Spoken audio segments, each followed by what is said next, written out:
الخلافات السياسية التي نحيت جانبا الآن في هذا المشهد، مشهد تشييع جثمان الملك عبد الله بن عبد العزيز، وزعماء هذه الدول كانت في مقدمة الصفوف، نرى تركيا، نرى إيران. قراءتك لهذا؟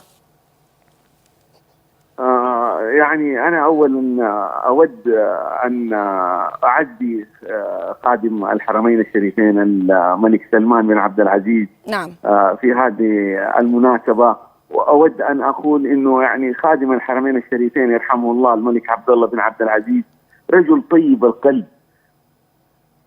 نعم.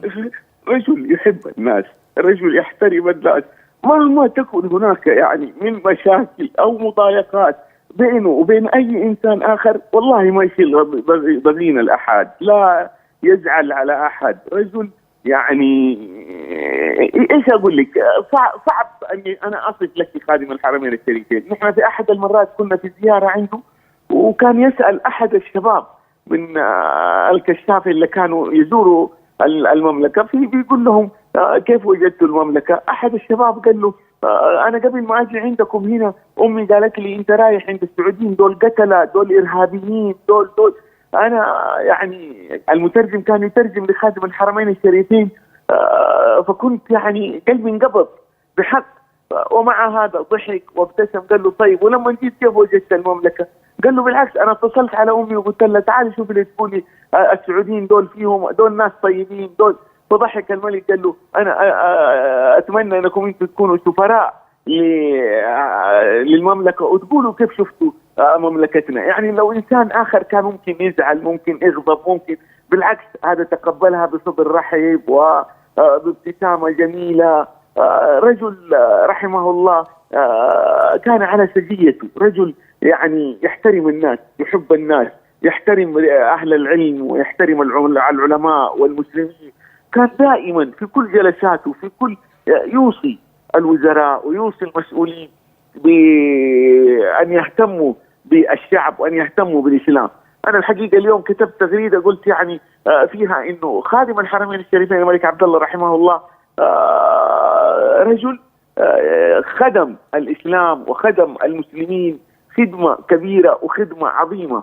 والله توسعة الحرمين الشريفين الآن تنفذ، يعني لن تضاهي أي توسعة صارت قبل كده أو حتصير بعد كده.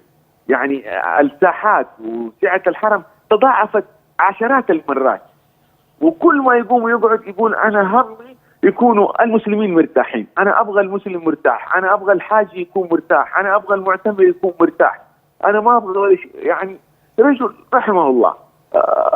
موقفه طبعا مع الدول اللي زعلته يعني مهما يكن، رجل يحب الناس، يحترم الناس، ما يشيل حقد لأحد أبدا.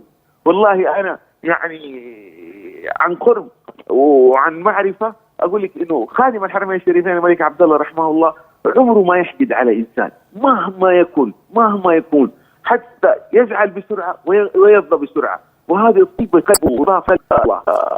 طبعا وجود الموقف وجود يعني يمكن انت تتذكري انه الى عهد قريب كانت هناك يعني بعض المشاكل بين المناطق، ومع هذا انه يعني خادم الحرمين قبل بالصلح واصلح، بالعكس ارسل توسط في ان يصلح بين قطر وبين مصر، وحضر هنا مدير مكتبه آنذاك الأستاذ التويجري. فأقول لك يعني رجل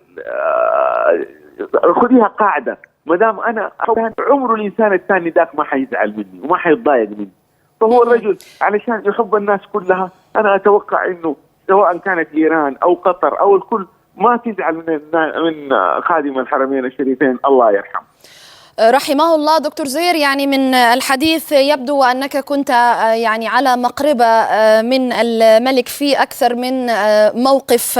يعني إذا كان هناك المزيد من التفاصيل حول هذه الشخصية التي وصفت اليوم على الكثير من المواقع بالفارس بالعظيم، يعني إذا كان لديك أكثر يعني المساحة معك.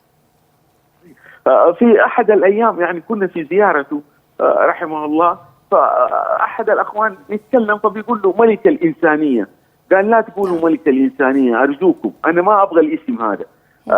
الله سبحانه وتعالى هو ملك هذه الإنسانية، وأنا ما أقبل أنكم تشبهوني بإني أنا ملك لهذه الإنسانية، لا، أنا خادم لهذه الإنسانية، وأنا أخدم الإسلام.